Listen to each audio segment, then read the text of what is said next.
welcome to the first annual Splashlist Award Show of the HiFi Critics. National episode. First question, who is the biggest winner of 2017? Genghis Khan. Justin Trudeau. I'm going in big with Mr. Justin Trudeau, and I'll tell you why. Bigly? Because he has a neighbor to the south that makes him look like a god among men.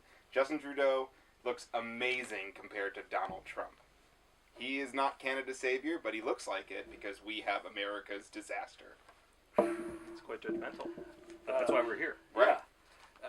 My turn, right? I guess it's my turn, Yes. right? Yeah. Biggest winner of 2017, Vladimir Putin. He just announced that he's running for another term of president. He's been running Russia longer than Y2K. He was president since 99. He's running that country, running for president, making things happen in the Ukraine, Chechnya, destabilizing. I haven't gotten to the U.S. Getting involved in China, getting involved in Africa. And that's just his first job. His second job is running this country. I mean, this is amazing. And he had a president that was, attacking him. Now he has a president that thinks this guy's like the best guy in the world. Vladimir Putin, winner, 2017. Well, the correct answer is women. Women are the winners of 2017 with the diversity movement in the country, the Me Too movement, the nasty women. There will be a groundswell of support and momentum for women to have a wave election in 2018, much like they did in 1994. So women are the big winners of 2017. Biggest loser of 2017.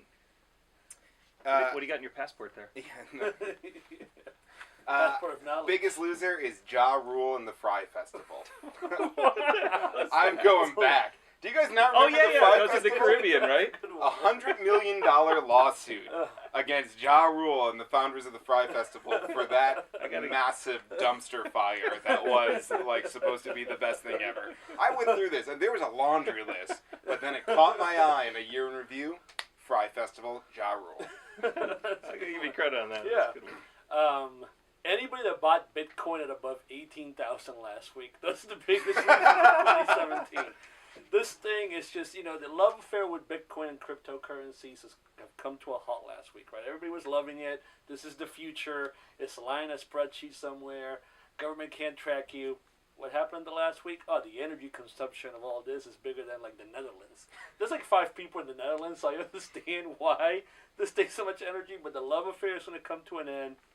Anybody that bought Bitcoin at 18,000 last week for, the short hours, biggest loser. The biggest loser of 2017 is education. Education from the fake news media, where if you don't believe in facts, you're a winner in this country nowadays. You have that. You have iPhone appsters, people who basically make an app and are billionaires overnight. They have no formal education. Kids of today are leaving colleges in droves, not even going, because the education itself isn't that important anymore. And for that reason, along with fake news, education is the biggest loser of 2017. Defining political moment of 2017. Jeez. This one was tough. This one took a lot of back and forth mentally. And for me, I initially I thought Kim Jong-un and Donald Trump's Twitter war to start World War III as potentially the defining moment. But you know what? I'm going with the Maverick. John McCain, Affordable Care Act repeal, thumbs down. Iconic moment in 2017 politics. People will never forget that. True. I forgot. So, and I bet he forgot. That's right, yeah, because I guess he voted for it again in the tax exactly. bill. So He forgot. I'm going to go, interesting that you went early. I'm going with the Me Too movement. This is, we got a president that has, he's trying to do gaslight, a term that all of you should gaslight the country. That's we'll not put it his in our voice. glossary of terms. That is not his voice in the Access Hollywood tape with Billy Bush. He's trying to gaslight America, locker room talk. He gets elected. Things are quiet for a while. And who knew? Who knew that Bill Cosby was going to be the first domino that somehow, hopefully, will lead to the White House and bring down the Trump administration? So you're saying the political movement is the Me Too movement. The okay. Me Too. Hey, now I'm just going to put it out there that the Me Too is not technically a political movement, it's getting but there, that's yeah. fine. Hey. And we're talking about a defining political moment. Yeah, I think that the moment, it takes a lot of courage to come out there and come out against powerful people. I couldn't agree more. I'm just saying we said politics. Yeah, well. The correct answer is the McCain thumbs down. However, Yes! I have a backup. Actually, I have two backups for this. Well, you can't have a backup because that's the correct answer. Well, no, because I can't. I have to throw in something. I can't let you have all the glory. So I think that if I had to pick another one, it would be the initial Sean Spicer press conference when Trump became president, because that set the tone for what was going to happen for the rest of the year. Yeah. Both for Trump, but as well as the dealing with the press. Sean Spicer, that press conference, and the subsequent Saturday Night Live skits, the defining political moment of 2017. Okay, I'll buy into that. Sorry to see you go, 2017. Here's what I... And dignity doesn't count. Yeah, I was going to say not much, because 2017 was the year of the suck.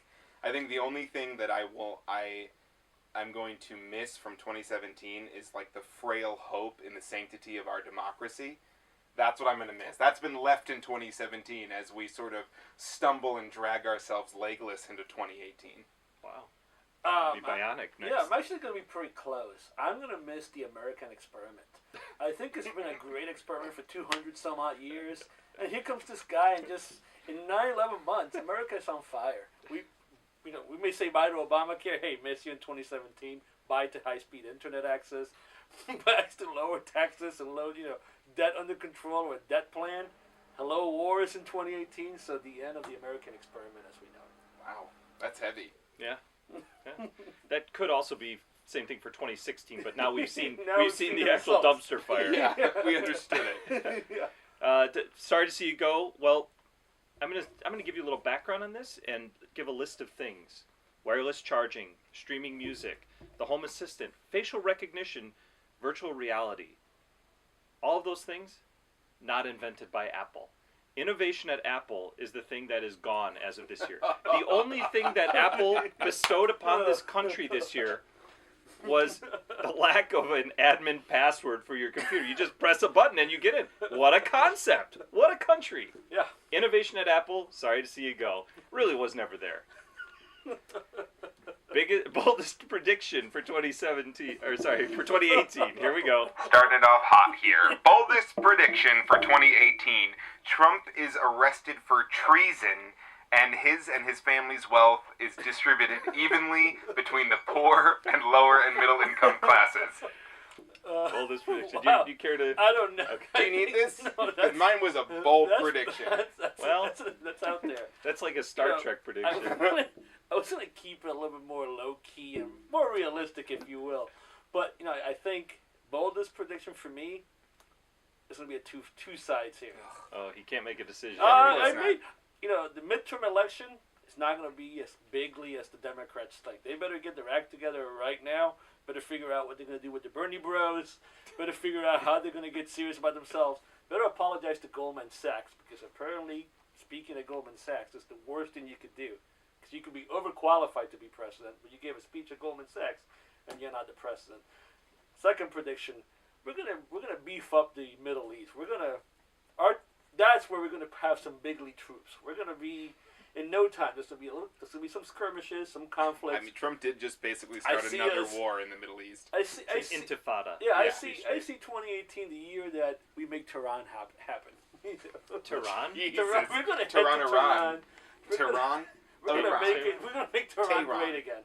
Well. Okay. Yeah. Well. Trump's I'm not sure I understood that. Trump's going We're to get gonna his go to golf course war. there We're after gonna go to all. war with Okay. Iran. Yeah, we We're understand. War with Iran. Yeah. Okay, that's Yeah. qualifying it. Wow, that is a All right. bold prediction. Bold- You should have used this. Yeah. Boldest prediction for 2018. I don't need it. No, I've got other ones for that. Mitt Romney wins the Senate seat from Utah and caucuses with the Democrats 50% of the time in the Senate in order to block the Trump agenda. Boldest prediction of 2018. Wow. All right. Alabama Senate race. Will Roy Moore win, yes or no? Yes. By how much? By 1%. No. Loses by 4 points. The correct answer is yes by 5 points. He is in a state that we saw this happen last time with Trump, where, let's call it, the educated people in this country would say, hey, this guy's kind of off.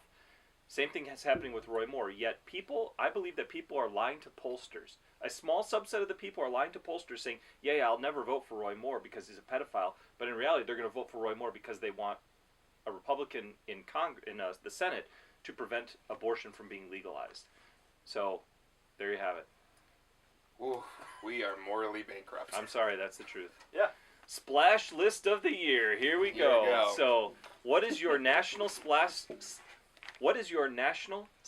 list award for 2017? And maybe you can start by defining the splash list for our Eagles out there. Sure. The splash list, as those of you who have watched our earlier episodes know, is the list of people or the person who walking down the street, big old puddle next to them on the side, like right on the street, that you would go out of your way to drive right through that puddle and get them as wet, dirty, whatever, disgusting as possible. Yeah? That's a fair definition. I like Thank it. you so much. And with that in mind, and knowing how terrible Washington, D.C. gets during the winter, and how disgusting the streets are, it's a perfect time for me to say, Sarah Huckabee Sanders. I would splash list the heck out of her. Need a big puddle. Yeah. Wow. Whoa. She literally wouldn't see me coming, because she would just be like... You know why? That's a good one, though. Yeah, I mean, I guess I'm going to need a big puddle for mine. I'm going to go with the Trump voter. For everybody out there that voted for Trump, that thought this was a better choice than Hillary Clinton, you deserve to be splashed repeatedly, because you know what? You voted for this. Well, be careful what you wish for. They are already getting splash listed every day. Yeah. What's the right answer? The correct answer is, and there's only one right answer here, it's Kellyanne Conway. There can be no other answer than Kellyanne Conway. The woman comes on TV, you know that it's not just a no-spin zone, it's a no-brain cell zone. And she's actually very good at sparring with the press. She does a great job of getting TV time, in spite of what SNL did with their skit, which was, by the way, beautiful. But that woman's on TV all the time, and it just, if you really listen to what she says, it's such spin and such nonsense that she is my Splash List of the Year award winner for this year. I knew you were going to pick her, so I picked Sarah Huckabee Sanders. I had a backup. For similar reasons, because of that same insanity. But So don't forget to, that's it for our national part of the show, so don't forget to submit your own Splash List recipients to us on social media channels. You can use the Splash List hashtag to join the conversation. Look for us on YouTube, Twitter, Instagram, and Facebook.